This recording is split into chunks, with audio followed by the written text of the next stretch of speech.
எங்கும் இயற்கை எழில் கொஞ்சும் மேற்கு தொடர்ச்சி மலையும் உச்சந்தலையைப் போல உள்ளத்தையும் இதமாக்கும் குற்றாலமும்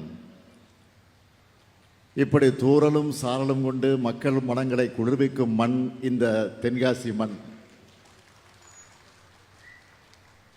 வடக்கே ஒரு காசி என்றால் தெற்கே ஒரு தென்காசி என்று சொல்லத்தக்க வகையில் காசி விஸ்வநாதர் கோவில் அமைந்திருக்கு. அப்படிப்பட்ட கோவில் குடமுழுக்கை 19 ஆண்டுகளுக்கு பிறகு கடந்த ஏப்ரல் மாதத்தில் நடத்திய மகத்தான அரசு நம்முடைய திராவிட மாடல் அரசு. அதிலேயும் இந்த நிகழ்ச்சிக்கு வருவதற்கு முன்னால் ஆலங்குளத்தில் கலைஞர் கனவு இல்லம் திட்டத்தில் கடந்த மாதம் கல்வியில் சிறந்த தமிழ்நாடு நிகழ்ச்சியில் பேசின அன்பு மகள் பிரேமா அவர்களுடைய கோரிக்கையை ஏற்றுக்கிட்டு வீடு வழங்கக்கூடிய ஆணையை நாங்கள் கொடுத்தோம். இப்போ அங்கு விரைந்து அந்த வீடு கட்டக்கூடிய பணி வேக வேகமாக நடந்துக்கிட்டு இருக்கு. அதே போல் இப்போ மேடையில் 1,00,000வது பயனாளியான லத்தூர் கிராமத்தை சார்ந்த திருமதி சுமதி முத்துக்குமார் என்பவருடைய கனவு இல்லத்திற்கான சாவியை உங்கள் முன்னாலே நான் வழங்கியிருக்கிறேன். காலுக்கு கீழே கொஞ்சம் நிலமும் தலைக்கு மேலே ஒரு கூரையும் வேணும் என்பது ஒவ்வொரு மனிதனுடைய கனவு.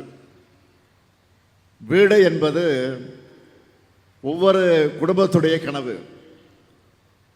குடிசைகளுக்கு பதிலாக நிரந்தர வீடுகளை கட்டித்தர வேண்டும் என்று தமிழ்நாடு குடிசையில்லா தமிழ்நாடு அமையணும்னு ஏராளமான திட்டங்களை உருவாக்கிய நவீன தமிழ்நாட்டினுடைய சிற்பிதான் தலைவர் கலைஞர் அவர்கள்.